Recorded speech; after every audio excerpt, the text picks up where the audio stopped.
আজকের ভিডিওটা তাদের জন্য যারা নতুন উইন্ডোজ থেকে ম্যাক ওএসে শিফট করছেন। আজকে আমি দেখাবো কিভাবে ম্যাক ওএসে সফটওয়্যার ইনস্টল এবং আনইনস্টল করতে হয়। আমার একটা সফটওয়্যার ডাউনলোড করা আছে ওয়েব ক্যাটালগ নামে। এই সফটওয়্যারটা ইনস্টল করার জন্য ডাবল ক্লিক করব। ডাবল ক্লিক করার পরে এই সফটওয়্যারটা জাস্ট ড্র্যাগ করে ধরে অ্যাপ্লিকেশনের মধ্যে ছেড়ে দেবো।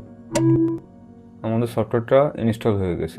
লঞ্চ প্যাডে গিয়ে এই যে ওয়েব ক্যাটালগ, সফটওয়্যারটা ইনস্টল হয়ে গেছে প্রপারলি। আচ্ছা, এখন দেখব এটি আনইনস্টল কীভাবে করব। আনইনস্টল করা আরও সহজ। আমাদের ফাইন্ডারে যাব। ফাইন্ডারে যাওয়ার পর অ্যাপ্লিকেশানে যাব। অ্যাপ্লিকেশানে যাওয়ার পর সফটওয়্যারটা খুঁজে বের করব ওয়েব ক্যাটালগ। আমরা দুইভাবে আনইনস্টল করতে পারি। এক হচ্ছে সফটওয়্যারটা ড্র্যাগ করে ধরে ট্র্যাশের ভিতরে দিয়ে দিব, আর দুই হচ্ছে রাইট ক্লিক করে মুভ টু ট্র্যাশ।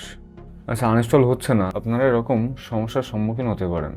কেননা আমরা সফটওয়্যারটি দেখেছেন, এই যে নিচে ডট, এটা ওপেন রয়েছে। যদি কুইট করে নেব, তারপরে দেখেন move to trash, right click করে move to trash, software uninstall হয়ে গেছে। ট্র্যাশটাকে এমডি ট্র্যাশ করে দেব। আচ্ছা, আরেকভাবে সফটওয়্যার আনইনস্টল করা যায়। তার জন্য আমাদের যেতে হবে সেটিংসে। সেটিংসে যাওয়ার পর স্টোরেজ নামে জেনারেলে থাকাকালীন স্টোরেজ নামে একটা অপশন রয়েছে। লোডিং নিচ্ছে। যে অ্যাপ্লিকেশান দেখেন 26.21 অলরেডি বুকড। অ্যাপ্লিকেশানের আইকনটাতে ক্লিক করব। ক্লিক করার পর আমরা সফটওয়্যারটি খুঁজে বের করব, ওয়েব ক্যাটালগ। এই যে এবার এটা রাইট ক্লিক করে ডিলিট করে দেব।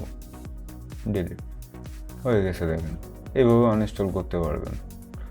যেগুলো আপনি ফাইন্ডারের অ্যাপ্লিকেশন এই ফোল্ডারে পাবেন না, তারা কিছু সফটওয়্যার পাওয়া যায় না, সেগুলো এই অ্যাপ্লিকেশন এইখান থেকে ডিলিট করে দেবেন। ওকে, থ্যাংক ইউ।